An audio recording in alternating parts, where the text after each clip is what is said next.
ऋग्वेद के इस मंत्र में लिखे इस कबीर को महंत अमित आचार्य जी और ये आर्य समाजी प्रवक्ता सच्चिदानंद जी महाराज कवि कह रहे हैं। लेकिन राघव आचार्य जी महाराज का कहना है कि ये कवि नहीं कबीर है, यानी राघव आचार्य जी महाराज संत रामपाल जी महाराज की इस बात से सहमत हैं कि ये कवि नहीं कबीर ही है। उनका कहना है कि ये कबीर काशी वाला कबीर नहीं है। ये कबीर काशी वाला कबीर है या नहीं, ये हम आपको आगे बताएंगे। पहले राघव आचार्य जी महाराज की ये वीडियो देख लेते हैं। जिस मूर्ख को कवि ही के विसर्ग को व्याकरण से र हो जाता है तो कबीर शब्द होता है।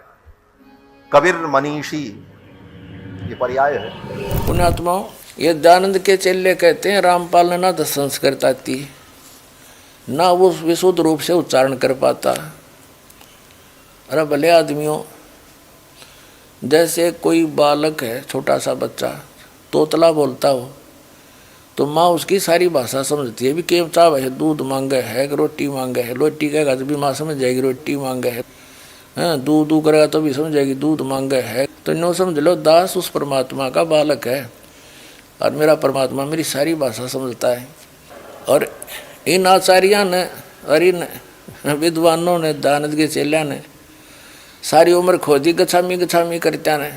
और ये दयानंद के चेले नो कहे रामपाल ने वैदिक रीति से वेद नहीं पढ़े। ये दयानंद ने तुमने पढ़ रखे वेद काट दी टाट, ज्ञान भर दिया, कख भी नहीं पता इन लोगों को। और सबसे बड़ी खुशी तो ये मनानी चाहिए, इनको कुछ अकल आनी चाहिए जो विरोध कर रहे हैं दास का, कि ये कहते हैं रामपाल ने संस्कृत नहीं आती और ये सारे ग्रंथ खोल के दर दिए। तो यही दिमाग से काम ले लो, हु इज रामपाल। दर्शकों, ये है ऋग्वेद मंडल नंबर 9 के सूक्त 86 का मंत्र नंबर 26, जिस पर इन महंतों और आचार्यों ने विरोध जताया है। आप इस मंत्र की मूल संस्कृत में स्पष्ट देख सकते हैं। यहाँ कवि नहीं बल्कि कबीर लिखा है। आप इस शब्द को कवि पढ़ ही नहीं सकते, ये कबीर ही बोला जाएगा। यदि इसको ऐसे विसर्ग के साथ भी लिखा जाएगा तो भी ये कबीर पढ़ा जाएगा, क्योंकि मूल संस्कृत में कवि नहीं लिखा, कबीर लिखा है। दर्शकों, संत रामपाल जी महाराज ने अथर्व वेदकांड नंबर 4 अनुवाक नंबर 1 के मंत्र नंबर 7 में लिखे कबीर देव को तथा ऋग्वेद मंडल नंबर 9 के सूक्त नंबर 20 के मंत्र नंबर 1 में लिखे कबीर देव को कबीर परमात्मा क्यों कहा है, आइए आपको एक और प्रमाण के माध्यम से समझाते हैं। दर्शकों, जिस प्रकार तुलसीदास जी ने रामचरितमानस की इस चौपाई में वेद को वेद बोला है, यानी अपनी स्थानीय भाषा में तुलसीदास जी वह शब्द को ब बोलते थे, इसलिए तुलसीदास जी वेद को वेद बोलते थे, वैसे ही संत रामपाल जी महाराज कबीर को कबीर बोलते हैं। अब रही बात कबीर को परमात्मा क्यों कहते हैं, इसके लिए आर्य समाज द्वारा अनुवादित वेदों के इस अग्नि शब्द के अर्थ पर गौर फरमाइएगा, जिसमें अग्नि शब्द का अर्थ परमात्मा है। ये देखिए वेदों में कितनी जगह पर अग्नि का अर्थ परमात्मा लिखा है। अब सामवेद के इस मंत्र पर भी नजर डालिएगा, जिसमें कबीरग्नि शब्द लिखा है, जिसका सीधा सा अर्थ है कबीर यानी कबीर तथा अग्नि यानी परमात्मा। कबीर अग्नि का अर्थ हुआ कबीर परमात्मा, जिसको संत रामपाल जी महाराज कबीर परमात्मा बोलते हैं। दर्शकों, अभी आपको ये भी दिखाते हैं कि कबीर को संस्कृत में कबीर ही लिखा जाता है। आपको इन्हीं संस्कृत के विद्वानों के द्वारा कबीर को संस्कृत में कबीर लिखने का प्रमाण दिखाते हैं। ये है अगस्त्य संहिता, जिसके संपादक हैं पंडित भवनाथ झा। इसके प्रस्तावना पेज पर ही इन्होंने स्वीकार किया है प्रथम 131वें अध्याय में रामानंद आचार्य के अवतार का उपक्रम वर्णित है तथा 132वें अध्याय में श्री रामानंद आचार्य जी के सभी 12 शिष्यों अर्थात 12 शिष्यों के साथ उनके अवतार ग्रहण का वर्णन है। दर्शकों, इस लेख से हम आपको सिर्फ इतना स्पष्ट करना चाहते हैं कि इन्हीं संस्कृत के विद्वानों ने कबीर को संस्कृत में कबीर लिखा है। ये तो सर्वविदित है कि कबीर जी स्वामी रामानंद जी के शिष्य थे। उसी के विषय में इस पुस्तक में एक लेख है। आइए हम उस लेख पर चलते हैं। देखिए इस लेख में इन्होंने कबीर को कैसे लिखा है। ये है अगस्त्य संहिता का 266 नंबर पृष्ठ। इस पृष्ठ पर 40 नंबर श्लोक में कबीर जी को कबीर करके लिखा है कबीर अस्तु लिखा है प्रहलाद जी के अवतार कबीर जी हुए हैं। यहाँ स्पष्ट लिखा है कबीर। दर्शकों, कबीर जी प्रहलाद के अवतार थे या नहीं, ये बिल्कुल अलग विषय है।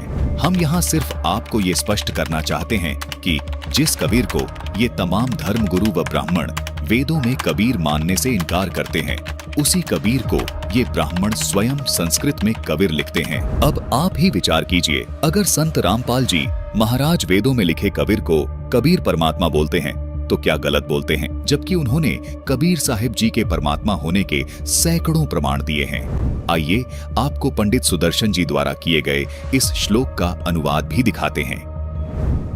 ये देखिए, ये वही अगस्त्य संहिता का 40 नंबर श्लोक है।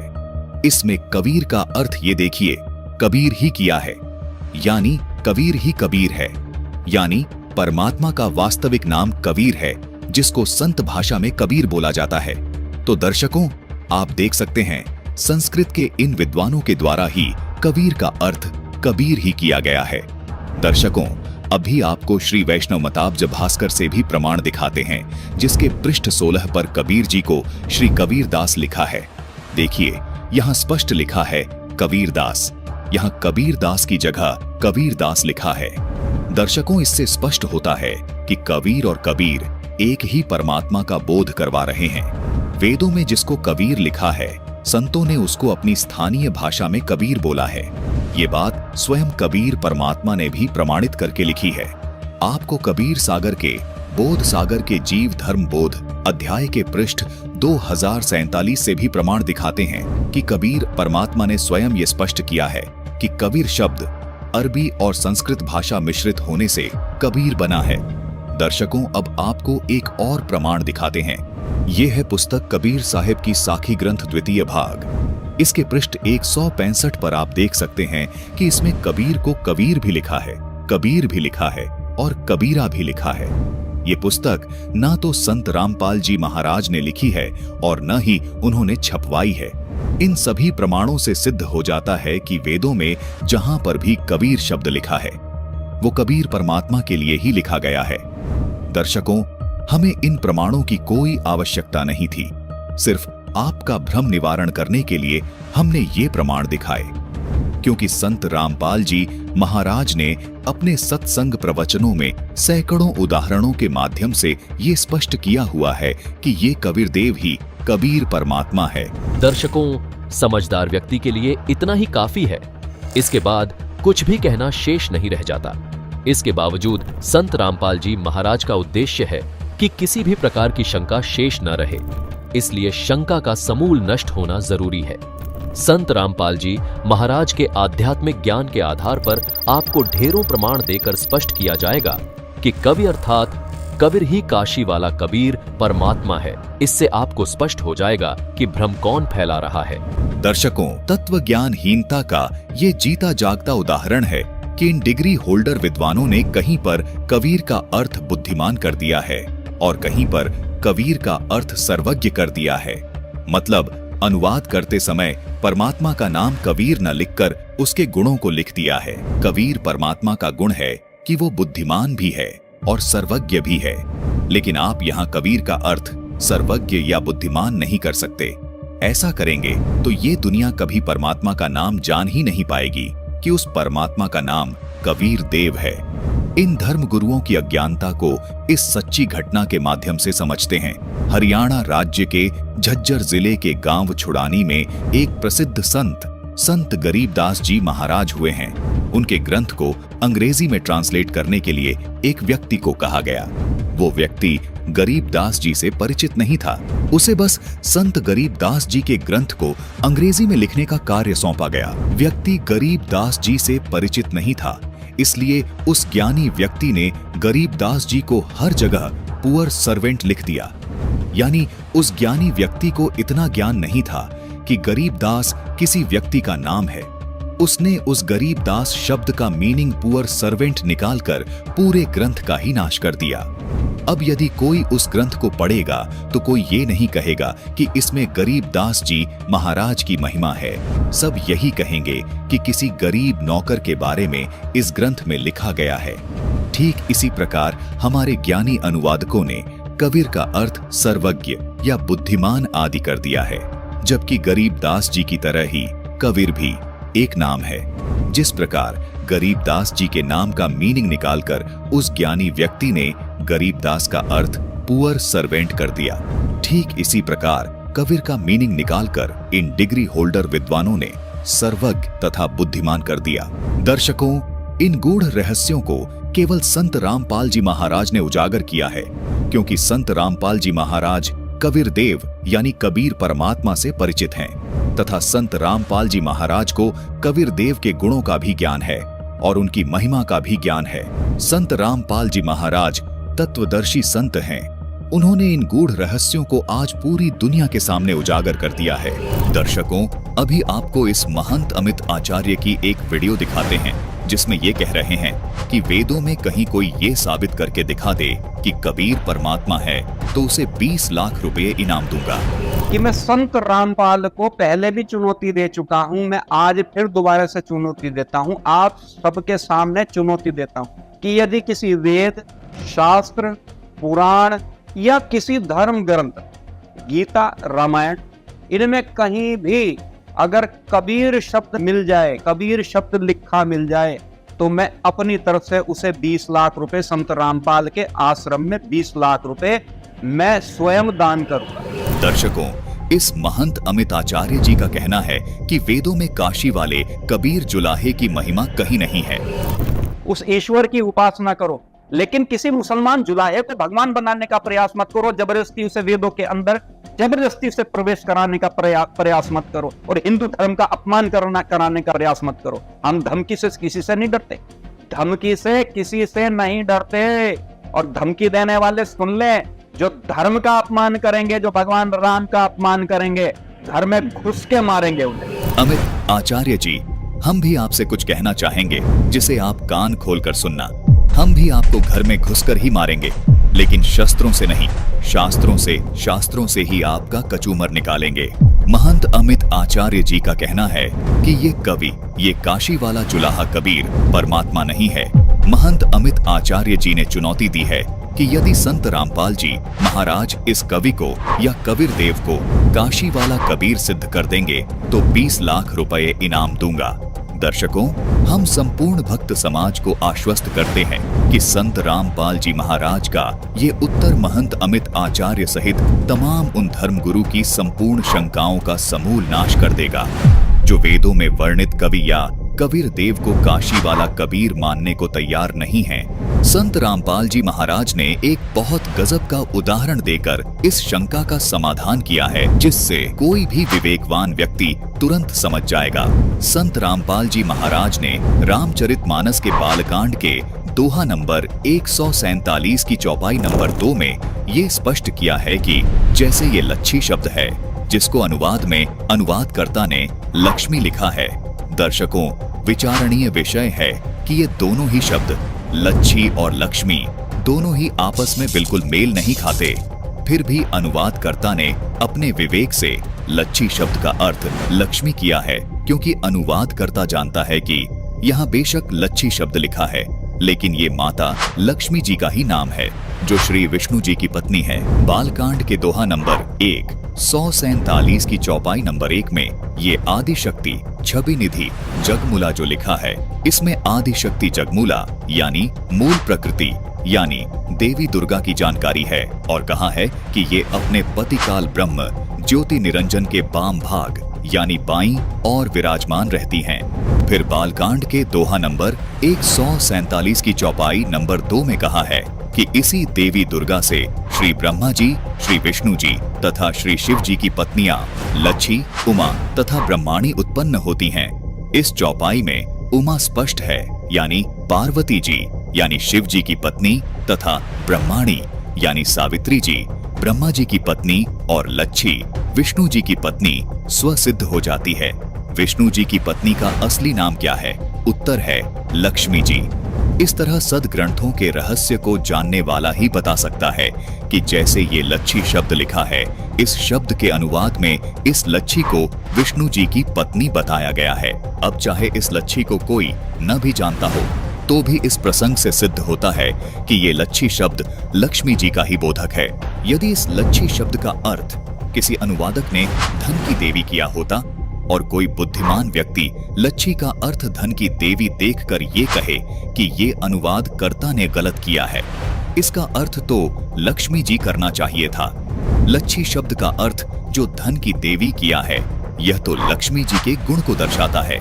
यदि लच्छी का अर्थ लक्ष्मी नहीं किया जाएगा तो श्रद्धालु कभी समझ ही नहीं पाएंगे कि इस चौपाई में विष्णु जी की पत्नी लक्ष्मी माता जी का प्रकरण है, क्योंकि रामचरितमानस के बालकांड के दोहा नंबर 147 की चौपाई नंबर 2 के प्रसंग से पता चलता है कि इन तीनों देवियों का, जो ब्रह्मा जी, विष्णु जी व शिव जी की पत्नियों का वर्णन है, जैसे इस ऋग्वेद मंडल नंबर 9 सूक्त नंबर 86 के मंत्र नंबर 26 को देखें, जिसमें लिखा हुआ है कि यज्ञ करने वाले यजमानों के लिए परमात्मा सब रास्तों को सुगम करता हुआ, उनके विघ्नों का मर्दन करता हुआ, उनको पवित्र करता हुआ, अपने रूप को सरल करता हुआ, वह परमात्मा कवि सर्वज्ञ विद्युत के समान क्रीड़ा करता हुआ वर्णीय पुरुष को प्राप्त होता है। दर्शकों, इस अनुवाद में कबीर का अर्थ सर्वज्ञ किया है। यहाँ सर्वज्ञ तो परमात्मा का गुण है। यहाँ परमात्मा का असली नाम लिखना पड़ेगा, जिसकी महिमा इस वेद मंत्र में बताई जा रही है। उस परमात्मा का नाम न लिखने के कारण आज तक भ्रम फैला हुआ है। इसीलिए कोई तो विष्णु जी को परमात्मा बता रहा है, कोई ब्रह्मा को परमात्मा बता रहा है, कोई शिव जी को परमात्मा बता रहा है, लेकिन वेदों में बताए गए परमात्मा के लक्षण इन देवताओं पर तो बिल्कुल खरे नहीं उतरते।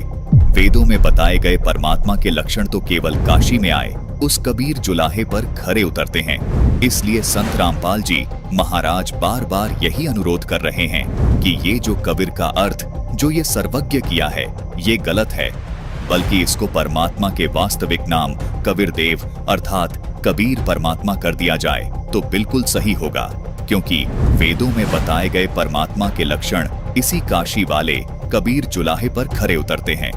इसे आपको वेदों से ही आगे इस एपिसोड में सिद्ध करेंगे। दर्शकों, यदि रामचरितमानस यानी रामायण के बालकांड के दोहा नंबर 147 की चौपाई नंबर 1 और 2 का अनुवाद वेदों के अनुवाद की तरह करें तो इस प्रकार होगा। आइए पहले इस चौपाई को एक बार फिर पढ़ते हैं। दोहा नंबर 147 की चौपाई नंबर 1, जिसमें लिखा है कि काल भगवान के पद राजीव यानी चरण कमलों का तो वर्णी न जाहि यानी वर्णन ही नहीं किया जा सकता। काल भगवान के बाम भाग यानी बाएं भाग में अनुकूला यानी सदा अनुकूल रहने वाली छवि निधि शोभा की राशि आदि शक्ति यानी काल भगवान की पत्नी जगमूला अर्थात प्रकृति यानी देवी दुर्गा सुशोभित है। अब चौपाई नंबर 2 को पढ़ते हैं, जिसमें लिखा है जासु अंश यानी जिस देवी दुर्गा के अंश से गुण खानी यानी गुणों की खान अगणित यानी अनेकों लच्छे विष्णु जी की पत्नी लक्ष्मी, उमा, शिव जी की पत्नी पार्वती, ब्रह्माणी, ब्रह्मा जी की पत्नी सावित्री यानी त्रिदेवों की पत्नियां उपजेही उत्पन्न होती है, तथा जासु जिनकी भ्रिकुटी विलास यानी भोह के इशारे से जग होई यानी जगत की रचना होती है, वह देवी दुर्गा काल ब्रह्म के बाएं भाग में ऐसे बैठी दिखाई देती है जैसे राम यानी बकरे के बाम भाग यानी बाएं भाग में सीता खूड़ यानी हल के चलने से बनी रेखा दिशे दिखाई देती है। दर्शकों, संस्कृत में राम का अर्थ बकरा और सीता का अर्थ खूड़ भी होता है, लेकिन मूल संस्कृत में लिखा है कि राम बाम दिशि सीता सोई यानी स्पष्ट है कि राम के बाम भाग में सीता जी बैठी दिखाई देती हैं।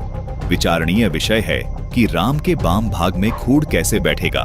दर्शकों, तत्वज्ञानी संत ही तत्वज्ञान के आधार पर ये निर्णय करके बताते हैं कि यहाँ सीता किसी खूड़ का जिक्र नहीं है।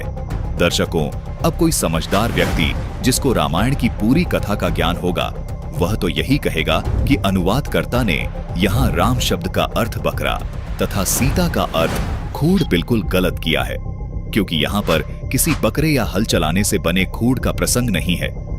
यहाँ तो श्री रामचंद्र जी की पत्नी सीता का जिक्र है।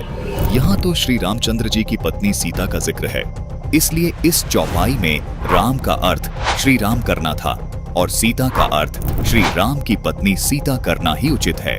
इसी प्रकार ऋग्वेद मंडल नंबर 9 सूक्त नंबर 86 के मंत्र नंबर 26 में परमात्मा की महिमा है। किसी कवि की महिमा का वर्णन नहीं है, इसमें तो परमात्मा का प्रसंग है। इसलिए कबीर का अर्थ काव्यकार या सर्वज्ञ करना बिल्कुल गलत है। यहाँ पर कबीर का अर्थ कबीर देव अर्थात कबीर परमेश्वर करना ही उचित है, जो वास्तव में सत्य भी है। दर्शकों, संत रामपाल जी महाराज अब आपके इस भ्रम को भी जड़ से समाप्त करने जा रहे हैं कि वेदों में वर्णित ये कबीर काशी वाला जुलाहा कबीर कैसे हो सकता है। तो आइए आपको वेदों में वर्णित परमात्मा के लक्षणों से रूबरू करवाते हैं और प्रमाणित करते हैं कि वो सभी लक्षण किस प्रकार काशी वाले उस जुलाहे पर पूर्ण तौर पर खरे उतरते हैं, जो वास्तव में सृष्टि का रचनाकार है, जिसका नाम कबीर देव अर्थात कबीर साहिब है।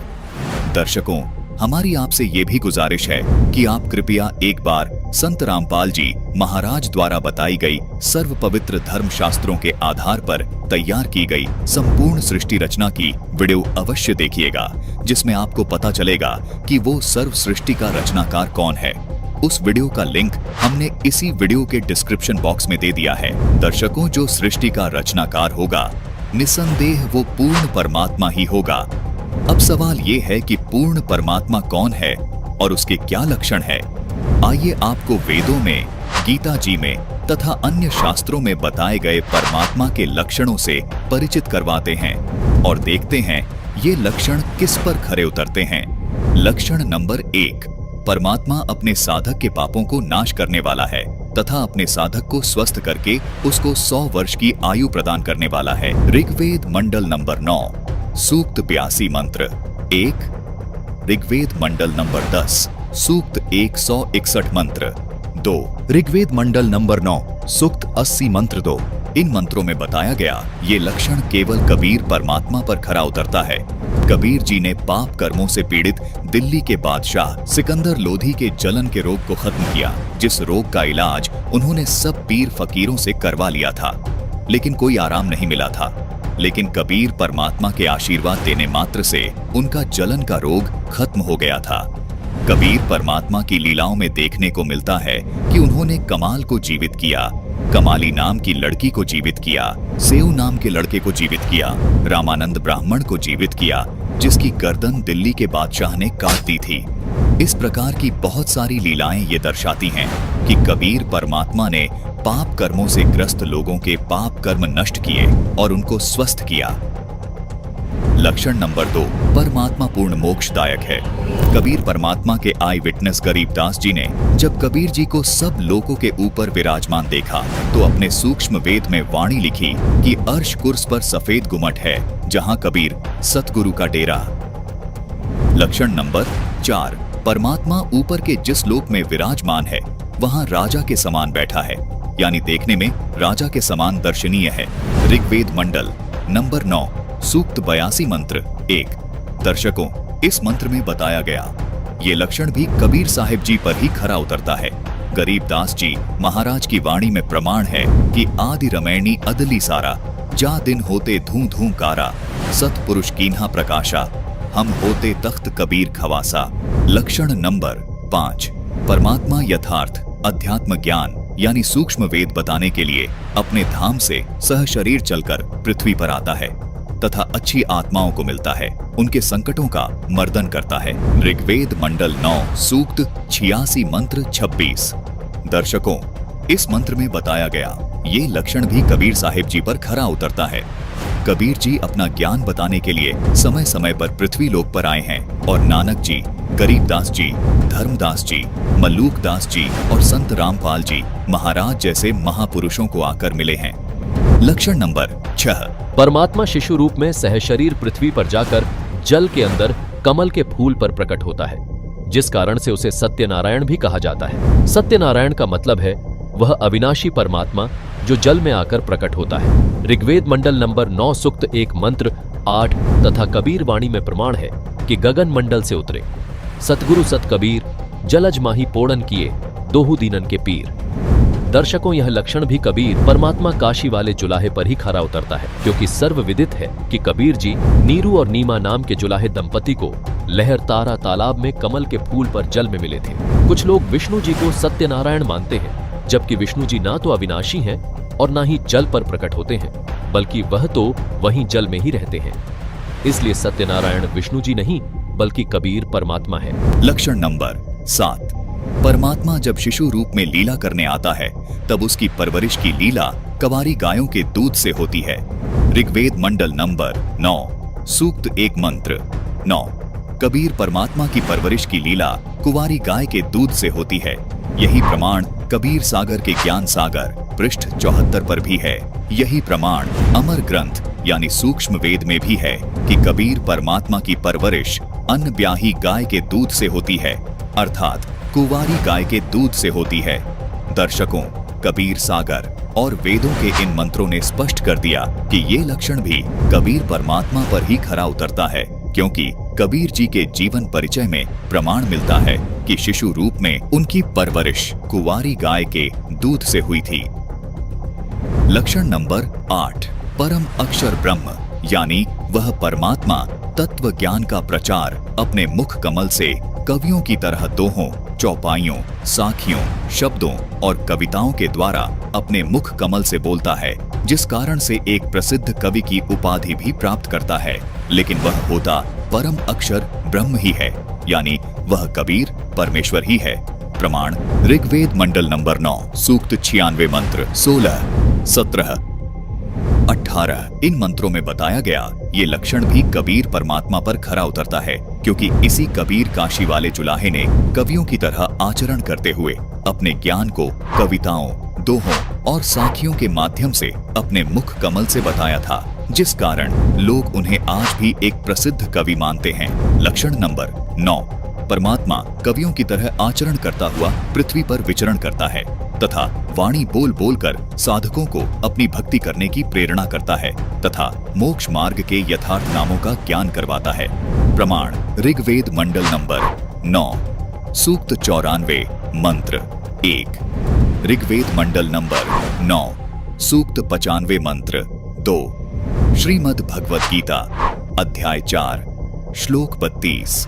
ये लक्षण भी कबीर परमात्मा पर ही खरा उतरता है, क्योंकि सभी जानते हैं कि कबीर जी ने अपना संपूर्ण ज्ञान कवियों की तरह कबीर वाणी में घूम घूम कर भक्त समाज को बताया था तथा अपनी वाणियों के माध्यम से यथार्थ नामों को उजागर किया था।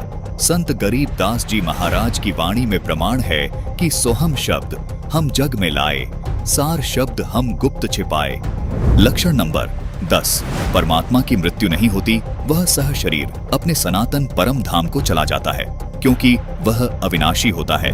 प्रमाण यजुर्वेद अध्याय 40 मंत्र 8, गीता अध्याय 15 श्लोक 17। इन मंत्रों में बताए गए ये लक्षण केवल कबीर परमात्मा पर खरे उतरते हैं, क्योंकि कबीर परमात्मा जी ही सन 1398 ईस्वी में सशरीर आए थे और सन 1518 ईस्वी में सशरीर अपने सनातन परम धाम यानी सतलोक को चले गए थे। यही प्रमाण कबीर सागर के अगम निगम बोध खंड में पृष्ठ 41 पर भी है। न मेरा जन्म न गर्भ बसेरा, बालक बन दिखलाया, काशी नगर जल कमल पर डेरा, तहां जुलाहे ने पाया। गरीबदास जी महाराज ने सूक्ष्म वेद में लिखा है, गरीब जिंदा योगी जगत गुरु, मालिक मुर्शिद पीर, दोहु दीन झगड़ा मंडिया पाया नहीं शरीर। जातू कहें कबीर जुलाहा, सब गति पूर्ण अगम अगाहा। लक्षण नंबर 11। पूर्ण परमात्मा सर्वज्ञ होता है। दर्शकों, कबीर परमात्मा सर्वज्ञ थे, क्योंकि कबीर जी ने सर्व सृष्टि की रचना की है। इसीलिए उन्होंने संपूर्ण सृष्टि की उत्पत्ति की जानकारी बहुत विस्तार के साथ अपनी कबीर वाणी में कबीर सागर नामक ग्रंथ में लिपिबद्ध करवा रखी है। इससे हम कह सकते हैं कि कबीर जी सर्वज्ञ हैं, वो सब कुछ जानते हैं। उन्होंने सभी धर्म ग्रंथों के गूढ़ रहस्यों को अपनी कबीर वाणी में बताया है तथा भूत भविष्य वर्तमान में घटने वाली घटनाओं को अपनी कबीर वाणी में बहुत विस्तार से बताया है। कबीर परमात्मा ने आज से 600 वर्ष पहले ही कबीर सागर के बोध सागर के ज्ञान बोध अध्याय के पृष्ठ 22 पर बता दिया था कि 3 पुत्र अष्टांगी जाए, ब्रह्मा विष्णु शिव नाम धराए। अर्थात ब्रह्मा विष्णु महेश की माता देवी दुर्गा है, जबकि आज तक हमारे धर्म गुरु हमको यही बताते आए थे कि ब्रह्मा विष्णु महेश के कोई माता पिता नहीं हैं। उनका कोई रचयिता नहीं है। उनको एक साधारण कवि व अनपढ़ जुलाहा मानकर नजरअंदाज कर दिया गया। लेकिन आज संत रामपाल जी महाराज ने अपने सद्ग्रंथों से ये प्रमाणित कर दिया कि कबीर जी सर्वज्ञ थे। उन्होंने जो कबीर सागर में बोला वही देवी भागवत में ज्यों का त्यों प्रमाणित है कि ब्रह्मा विष्णु महेश की माता देवी दुर्गा जी हैं। इसी प्रकार कबीर साहिब जी ने कबीर सागर के बोध सागर के कबीर वाणी अध्याय के पृष्ठ 136 पर भविष्यवाणी करते हुए कहा कि संवत 1774 हुई ता दिन प्रेम प्रकटे जग सोई, अर्थात गरीबदास जी महाराज के जन्म की भविष्यवाणी पहले ही कर दी थी, क्योंकि सभी जानते हैं कि गरीबदास जी महाराज का जन्म संवत 1774 में ही हुआ है। क्योंकि कबीर सागर के बोध सागर के कबीर चरित्र अध्याय के पृष्ठ 1870 पर अपने नाम से चलने वाले 12 पंथों के बारे में भी पहले ही बता दिया था, जिसमें बताया गया है कि उनमें एक पंथ गरीबदास जी महाराज का भी होगा। और ये बात सभी जानते हैं कि कबीर साहिब जी के नाम से गरीबदास जी महाराज का पंथ चल रहा है। इससे सिद्ध होता है कि कबीर साहिब जी भूत और भविष्य की भी जानने वाले थे। इसी प्रकार परमात्मा के लक्षण में आता है कि वो अंतर्यामी होता है। कबीर साहिब जी अंतर्यामी थे क्योंकि उन्होंने स्वामी रामानंद जी के मन की बात को जानकर उनका भ्रम खंडन किया था। स्वामी रामानंद जी, जो कि उस समय के सबसे प्रसिद्ध ब्राह्मण थे, उन्होंने कबीर जी को कहा था कि मन की पूजा तुम लखी, मुकट माल प्रवेश, गरीब दास गति कौन लखे, कौन वर्ण क्या भेष। अर्थात हे कबीर परमात्मा, आपने मेरे मन की बात को बता दिया। आप किस नीच वर्ण में प्रकट हुए हैं और कैसी आपने वेशभूषा बना रखी है। आपकी लीला को कौन समझ सकता है। आप स्वयं पूर्ण परमात्मा हैं।